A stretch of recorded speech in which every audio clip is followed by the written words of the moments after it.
I spent $500,000 buying my parents the lakeside home they had dreamed about for 40 years. The day they moved in, my brother's wife threw their suitcases onto the grass and screamed that old people didn't belong there.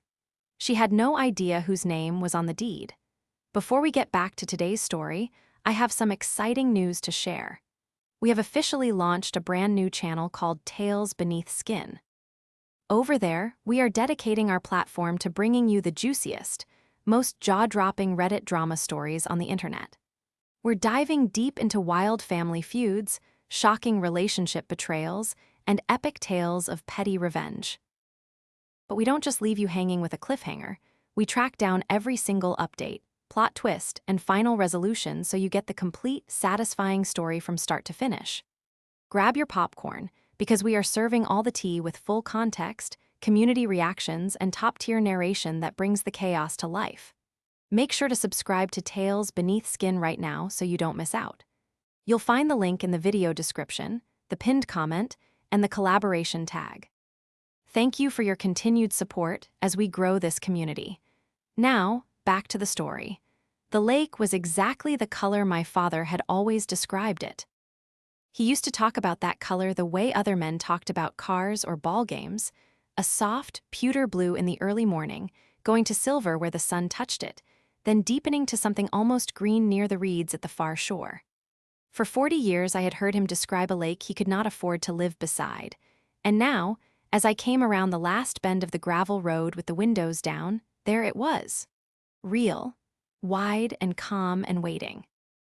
I remember thinking, with a fullness in my chest that I had not felt in years, that I had finally gotten something exactly right.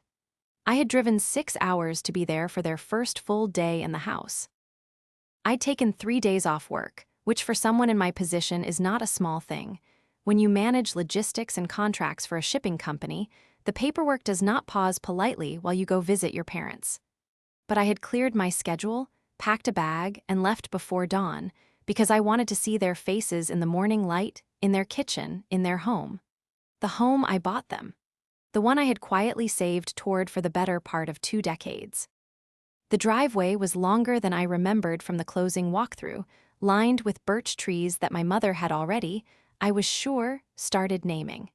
And then I saw the lawn.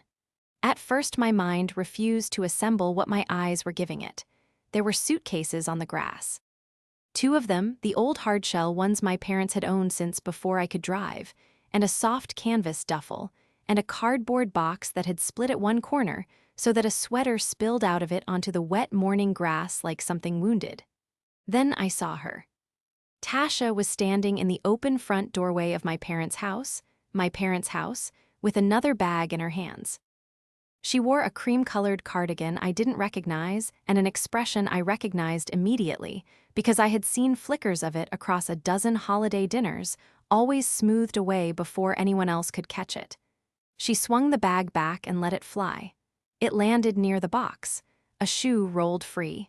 "Old people don't belong here," she said. She didn't shout it exactly.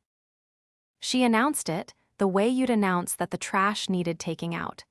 This is no place for 2 people who can barely manage stairs. Be reasonable. I couldn't see my parents at first. Then I did. My mother was standing at the edge of the lawn in her good travel coat, the one she'd bought specially because she said you should look nice when you start a new chapter. Her hands were pressed together at her waist the way she held them in church. My father was beside her, very still, his jaw working the way it does when he is holding something back that a younger man would have let out. And my brother, Rob, was leaning against the porch railing with his arms crossed, watching his wife throw his own parents' belongings onto the ground and doing absolutely nothing. I put the car in park. I don't remember deciding to. My hands did it for me. For one long second, nobody noticed I was there. I sat behind the wheel and looked at the 3 suitcases and the split box and the shoe in the grass in my mother's church hands, and I understood something that settled into me cold and clear and permanent. The people I had sacrificed the most for had just shown me, without meaning to, exactly who they had become while I wasn't looking. I got out of the car slowly. I have learned in 20 years of negotiating contracts with people who would happily take everything if you flinch that the slower you move when you are furious, the more dangerous you become. Speed is panic. Slowness is power. Mom, I said. Dad. My mother's head came up, and her face crumpled and reassembled itself into a smile so determined to spare me that it broke my heart a second time. Diane, she said. Oh, honey, you didn't have to come all this way. We're fine, we're just sorting some things out. We're not sorting anything out, my father said quietly. He had not moved.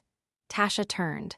When she saw me, the change in her was almost theatrical, like watching someone yank a curtain across a window. The hard, executive coldness vanished, and a warm, wounded softness took its place, instant and seamless. Diane, thank goodness. Maybe you can talk some sense into them. She came down the porch steps with her hands open, palms up, the universal gesture of a reasonable person surrounded by unreasonable ones. I have been trying all morning. This house is it's too much for them, honestly. The stairs, the dock, the upkeep. Rob and I have been saying it for weeks. It would be far better for everyone if we managed the property and found them something more suitable. Something safe. Something suitable, I repeated. A nice apartment in town, she said. Single level, near the clinic, we'd handle everything. She smiled at me as if she were offering my parents a gift. I looked at Rob. He had finally stood up off the railing. He had the decency to look uncomfortable, which somehow made it worse. Di, he said. Come on, don't make this a thing. Tash is right that it's a lot of house. And, with Mom and Dad's situation, it just makes more sense for it to be in our hands. Their situation, I said. Financially, he said, lowering his voice as if my parents standing 15 feet away had suddenly gone deaf. We've been helping them out, you know that, so it's only fair that you help yourselves to the house, I finished for him. There was a silence then, and into it my mother said something that I did not fully understand at the time, but that I would understand completely before the week was out. She said, very softly, almost to herself, I still have the key. I looked at her. She had her hand in her coat pocket, and when she drew it out, I saw it. A small brass house key on a length of faded blue ribbon, the ribbon worn nearly white at the fold. It was not the key to this house. This house had new locks. I'd had them changed at closing, and the keys were in my bag. This was the old key, the one from the rented cottage we used to drive to for one single week every August when Rob and I were children, the one luxury my parents scraped together for all year. My father carried that key the whole week, every year on that blue ribbon, and he'd hand it to my mother at the end of the trip, and she'd put it in a drawer until the next August, like a promise to themselves that they'd come back. They'd kept it all these decades. A key to a house that was never theirs, to a lake that was never theirs. And my mother had brought it with her to the first home they had ever truly owned, as if she didn't quite believe this one was real either. Mom, I said, put the key away. You won't need that one anymore. Tasha's eyes flicked to the ribbon, then to me, and for half a second when she thought no one was watching her watch me, the warmth went out of her face entirely, and something calculating took its place. Then the curtain came down again, and she was all softness once more, but I had seen it. And I do not forget things I have seen. To understand why I stood on that lawn shaking, you have to understand what that house cost me, and I don't mean the money. I am the older one. When Rob was small and got pneumonia the winter our father was laid off from the mill, I was 9 years old, and I learned to make boxed macaroni and read to my brother so my parents could take extra shifts. When I was 17 and got into a good school 4 states away, I turned it down and went to the community college so I could keep working at the marina office and put my paychecks toward the household, because that was the year my father's back gave out and the medical bills came in like a tide. Nobody asked me to. I want to be honest about that. Nobody held a gun to my head. I did it because that is who we were, a family that closed ranks around whoever was hurting. I worked my way up from that marina office to where I am now. A person who reads contracts and shipping manifests and property documents for a living, who knows what a lien is and what a quitclaim is, and what it means when a name is on a title and what it means when it isn't. I never married well. I married a man who left, and I learned to provide for myself and to save with a discipline that bordered on religion. Every raise I banked. Every bonus I banked. And the whole time in the back of my mind was my father's voice describing the color of a lake. So when the property came up, a tired but sound house on a quiet stretch of shoreline, owned by an estate that wanted a fast, clean cash sale, I did not hesitate. $500,000, nearly everything I had built in 20 years. I bought it outright. In my name. Not because I was scheming, but because it was the cleanest, fastest way to do it, and because, frankly, my parents had never owned property and the paperwork would have terrified them. My plan was simple and unsentimental. I owned the house. My parents lived in it for the rest of their lives, rent-free, taxes paid, and someday when they were gone, it would be mine in fact as it already was on paper. I had even had a letter drawn up confirming their lifetime right to live there. I keep copies of everything. It is a professional habit I cannot shake. Now, about Tasha. She had come into our family 7 years earlier, and from the start she had been good, genuinely good, at being liked. She remembered birthdays. She brought the right wine.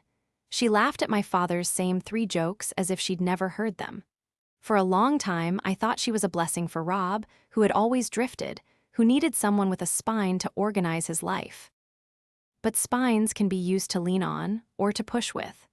Looking back, the pattern was there if you held the pieces up to the light. The family had slowly, over those 7 years, stopped gathering at my parents' old place and started gathering only when Tasha hosted. My mother used to call me twice a week.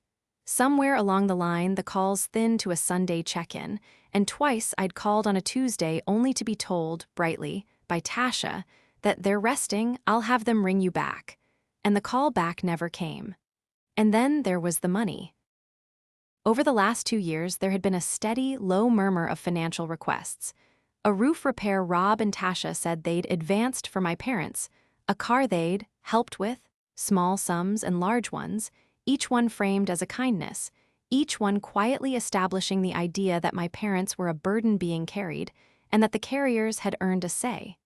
Strange financial requests. Subtle isolation.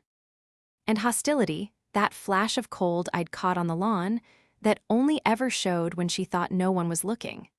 Standing there, I finally understood that the suitcases on the grass were not an impulsive cruelty. They were the last move in a long game, and Tasha had been so confident of winning it that she'd let me drive up and watch her play it.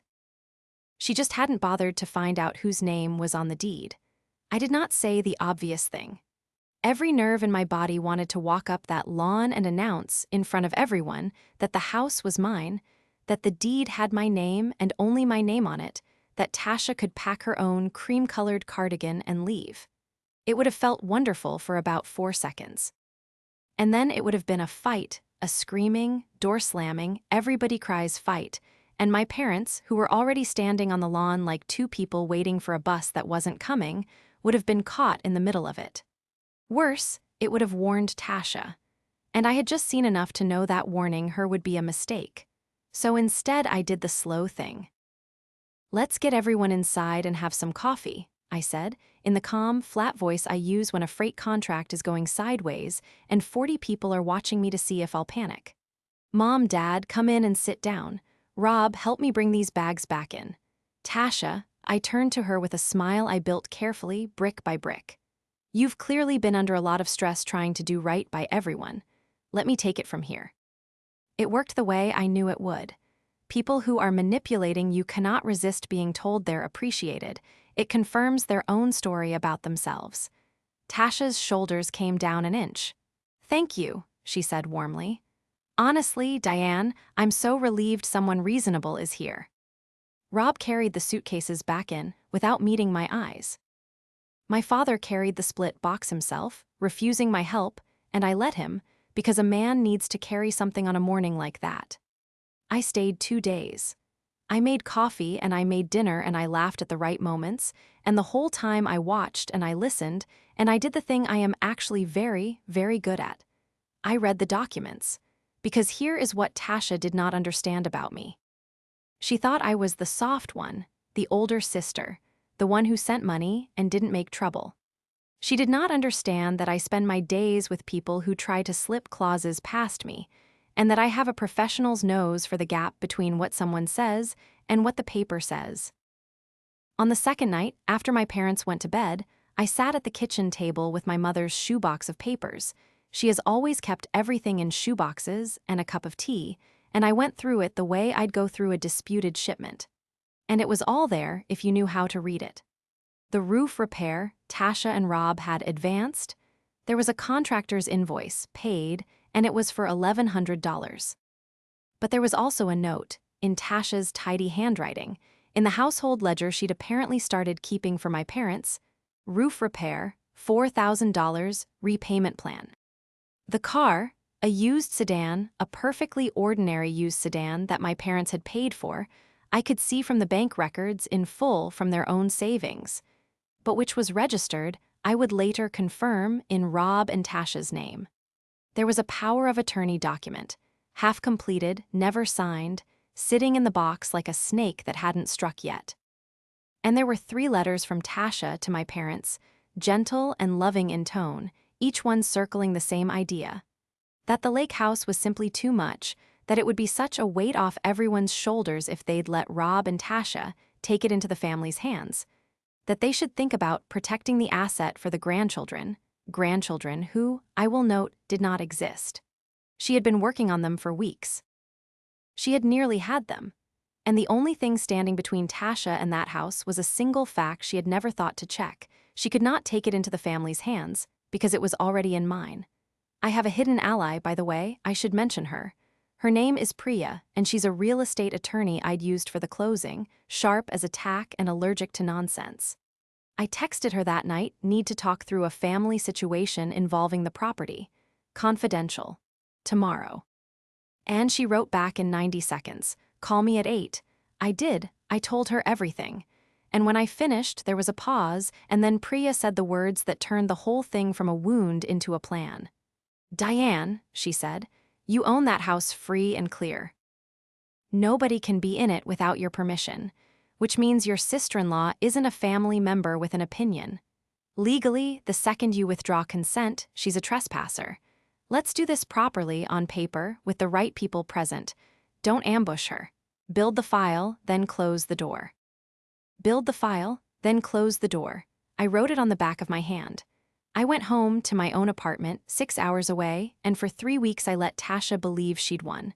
I did it on purpose. I called my mother on Sundays and I did not mention the deed. I let Tasha manage things. And while I waited, I built the file exactly as Priya had told me to. I had the property documents pulled and certified. I had Priya draft a formal, notarized confirmation of my parents' lifetime tenancy, a letter that did, on paper, what I'd always intended in my heart, guaranteed them the right to live in that house until the end of their days, no matter what.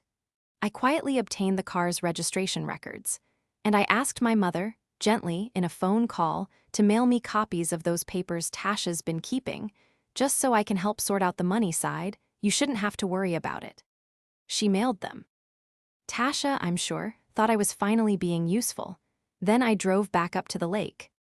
I timed it for a Saturday afternoon when I knew Rob and Tasha would be there. Tasha had started spending most weekends at the house, which told me everything, because you don't move into a property at the weekends unless you've already decided it's yours. I arrived without warning. I brought one folder. They were on the back deck overlooking the water, the 4 of them, and there was a moment of cheerful surprise when I came around the side of the house. Diane. What a nice surprise, Tasha said, rising, kissing the air near my cheek. We weren't expecting you. I know, I said. Sit down, everyone. I want to clear something up so we're all on the same page about the house, and then I'll let you get back to your afternoon. Tasha settled back into her chair with the serene confidence of a woman who has read the room and likes what she sees. Of course, she said. I think that's a great idea. The sooner we get the ownership properly sorted into Rob's and my name, the better. We've actually already spoken to someone about.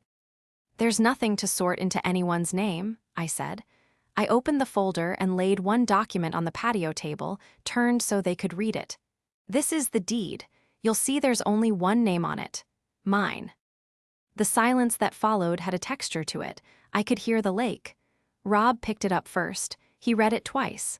I watched his face change, the slow dawning of a man realizing he's been standing on a floor that was never there. "Wait," he said. You own it. Outright." I thought Tash said we thought it was, like, a family thing. That Mom and Dad owned it and we'd all. "It was always a family thing," I said. "I bought it for Mom and Dad to live in for the rest of their lives. I have a letter here guaranteeing exactly that, notarized, so it can never be taken from them, not by me, not by you, not by anyone." I laid the tenancy letter down beside the deed. "But the house itself is mine. It has been from the day of closing, so there is no ownership to transfer, and there never was." Tasha's reaction is the part I'll remember longest, because it happened in stages, like a building coming down. First, disbelief, a small, disbelieving laugh. "That can't be right. Rob, that can't be right." Then she snatched up the deed, and I watched her read the one name on it, my name, and I watched her understand. Then the warmth went, all of it gone, the way it had gone for half a second on the lawn 3 weeks earlier, except this time she didn't put it back, because there was no point anymore. "You went behind everyone's back," she hissed. "You bought it in secret. You didn't tell your own brother. What kind of person does that? You've been planning to cut us out from the beginning." "I bought my parents a home," I said. "I didn't cut you out of anything. You were never in it." "After everything we've done for them," her voice climbed. "The repairs, the car, the running around, we've poured ourselves into taking care of those too. And you swan in once a year with your checkbook and think that makes you. The roof repair was $1,100 and you billed them $4,000, I said quietly. The car they paid for in full from their own account and you registered it in your name. I have the invoices, I have the bank records, I have your ledger." I let that sit for a moment. "So let's not talk about everything you've done for them." And there it was, the thing I'd been waiting for.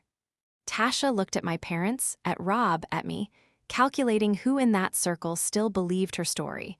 And when she found that the answer was no one, she lashed out the only way a cornered manipulator knows how. She burst into tears, pressed her hand to her chest, and cried that she was the victim, that she'd been unappreciated and attacked and humiliated in front of the family she'd given everything to. My mother, God bless her, said nothing, but she reached into her coat pocket. And she set the little brass key on its faded blue ribbon down on the table, right next to the deed, and she looked at it for a long moment. I understood what she was doing even before she spoke. For 40 years that key had meant a home that wasn't theirs, a happiness they could only rent 1 week a year. And now, finally, it didn't have to mean that anymore. "I think," my mother said softly, "we don't need to pretend about anything anymore." You would think that would have been the end of it. It was not, because people like Tasha do not lose gracefully. They regroup. Over the next 2 weeks she went to work, and I have to admit she was good. She could not get the house, so she went for the next best thing, the people. She started a campaign of phone calls, to aunts, to cousins, to old family friends, telling a version of events in which I was the villain. Diane bought the house in secret. Diane is controlling her elderly parents through property. Diane humiliated me, threatened me, threw me out. She was clever about it. She wrapped each lie around a true fact, which is the only way a lie ever really travels. It's true she owns it, and isn't that strange? Why would a daughter put her own name on her parents' home unless she meant to control them? 2 of my aunts called me Frosty. A cousin sent me a long, wounded message. For a few days, I felt the old family instinct rise up in me, the 9-year-old who closed ranks, who smoothed things over, who made the macaroni and kept the peace. Part of me wanted to apologize just to make the cold phone calls stop. But I had spent 20 years learning that you do not renegotiate against your own paperwork. You hold the line and you let the documents speak. And then the investigation that I'd quietly kept running turned up the thing that ended all of it. Priya had a contact who ran background and asset checks, entirely legitimate public record work, the kind I do versions of in my own job every week. I'd asked her to look into Tasha, not out of malice, but because the ledger and the inflated invoices had a practiced quality to them, the smoothness of someone who has done it before. And she had. There was a previous marriage Tasha had never mentioned to an older man that had ended with him filing a complaint, later settled quietly, over money that had moved out of his accounts during the marriage and never been accounted for. There was a former employer, a small family-run business where Tasha had handled the books, who had let her go and, the records showed, had filed a report over discrepancies. And there was a woman, the daughter of that older man from the first marriage, who, when Priya's contact reached out, was willing to talk. Her name was Carol, and what Carol described when I finally spoke to her on the phone made the back of my neck go cold. It was the same pattern, beat for beat, the charm, the slow isolation, the little ledger. The roof, the car, the protecting the asset for the family. Carol had watched it happen to her own father, and by the time she'd understood it, a great deal of money was gone and her father was too embarrassed to pursue it. I always wondered if she did it again to someone else, Carol said. I'm sorry it's your family, but I'll tell you what I told the lawyer back then if it helps. I'll say it to anyone. It helped enormously. I drove back to the lake one more time, and this time I asked Priya to come with me, and I asked my parents and Rob, only Rob, not Tasha, to be there. I laid it all out on the kitchen table, gently in order. The invoices, the ledger, the car registration, the unsigned power of attorney, the records of the first marriage, the former employer, and finally Carol's statement, which Priya read aloud in her flat lawyer's voice while the kitchen went silent. Rob did not say anything for a long time. He is not a bad man, my brother. He is a weak one, which in the right hands becomes the same thing, and that has always been the tragedy of him. When he finally spoke, his voice was not the scoffing voice from the lawn. It was small. She told me the 4,000 was for both repairs, he said. She told me the car was in our name for insurance reasons. She told me, he stopped. He put the heel of his hand against his eyes. How much of it did I hand her? How much of it did I help her do to them? That's the right question, I said, and we're going to figure out the answer together, but not with her in this house. The spell, and it was a spell, the kind that takes years to cast and an afternoon to break, was over. I could see it in his face.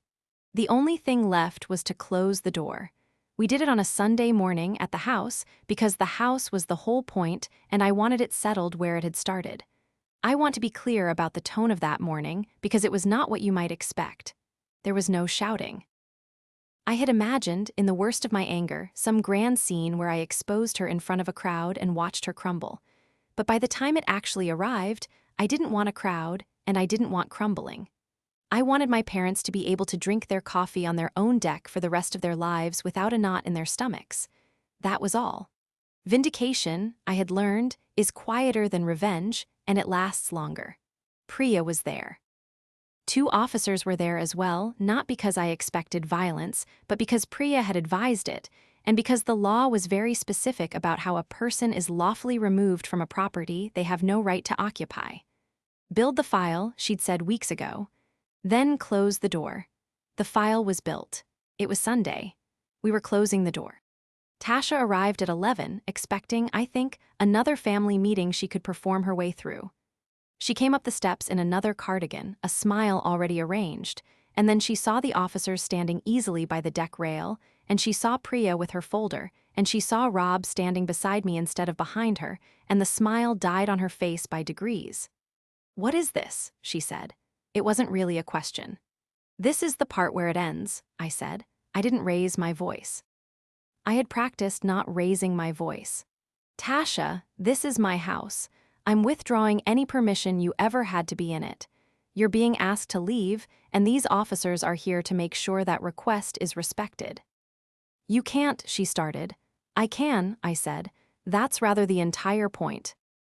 I've been able to this whole time." Priya stepped forward and laid it out in her flat, unbothered voice. The deed, my sole ownership, the lawful withdrawal of consent, the formal notice.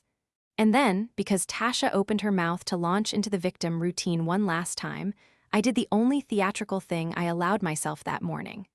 I set Carol's signed statement on the table, face down, and I put my hand on it. "Before you say you're the one being wronged," I said, "I want you to know that I spoke with Carol. The daughter from your first marriage. I know about the books at the Hendersons' shop. I know the pattern because I've now seen it twice, and so has my lawyer, and so has my brother. I tap the page once. So you can leave quietly today, and we keep this between the people in this house and the relevant offices. Or you can make it loud, and it becomes very public very fast. Your choice, but you are leaving either way. I watched it land. I watched the calculation run behind her eyes one final time, the same calculation I'd caught on the lawn 3 months earlier as she searched for the angle, the leverage, the soft place to push. And for the first time since I'd known her, she didn't find one. There was nothing to push against. The deed was mine. The file was complete. The family was no longer hers to divide. She looked at Rob. "Are you going to let them do this to me?" And my brother, my weak, kind, finally awake brother, looked at her, and then he looked at our parents sitting quietly at the table, and then he did the bravest thing I ever saw him do, which was nothing at all. He said very softly, "You need to go, Tasha." And he didn't take it back. She went. She gathered her cardigan around herself and she went down the steps she'd thrown my parents' suitcases down 3 months before, and an officer walked her to her car, and that was all. No screaming. No grand collapse. Just a woman walking to her car in the morning light beside a lake that had never, for one single day, belonged to her. My mother let out a breath she seemed to have been holding for years. The consequences came, in time, the way water finds its level, quietly, and then all at once. Carol's willingness to come forward turned out to be the hinge of everything.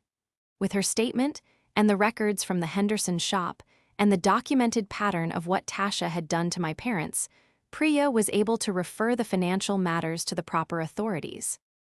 There were charges, eventually, the inflated invoices, the misappropriated funds, the car titled through deception all formed a paper trail that a manipulator's charm cannot talk its way out of, because paper does not feel sorry for anyone.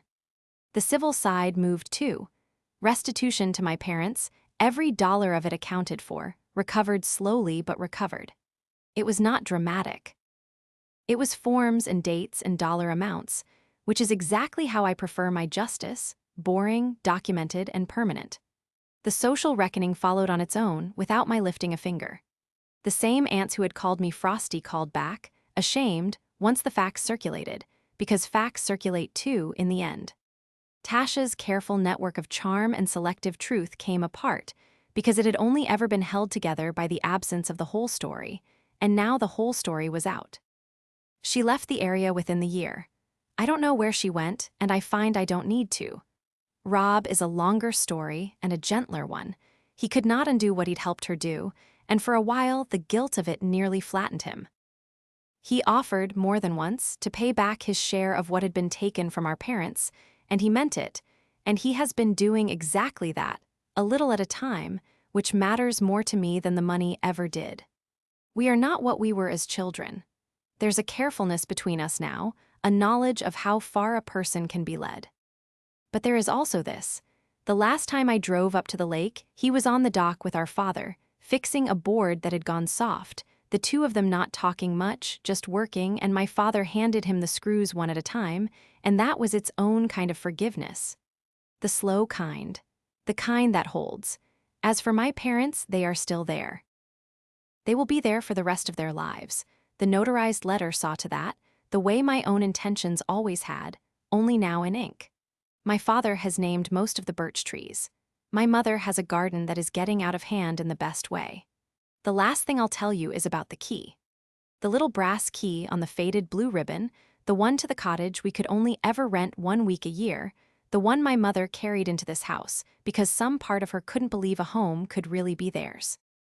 After it was all over, she took it off the ribbon. I thought she was going to throw it away, and I almost stopped her because it had come to mean so much. But she didn't throw it away. She tied the worn blue ribbon to the new key, the key to this house, the one with her name on no deed but her heart in every room, and she hung it on a hook by the back door where the light off the lake catches it in the morning. 40 years I carried a key to somebody else's happiness, she told me. I think I'll keep the ribbon, but the door it opens now is ours. It was the color my father had always described, that lake. Pewter going to silver going to green. I had finally gotten something exactly right.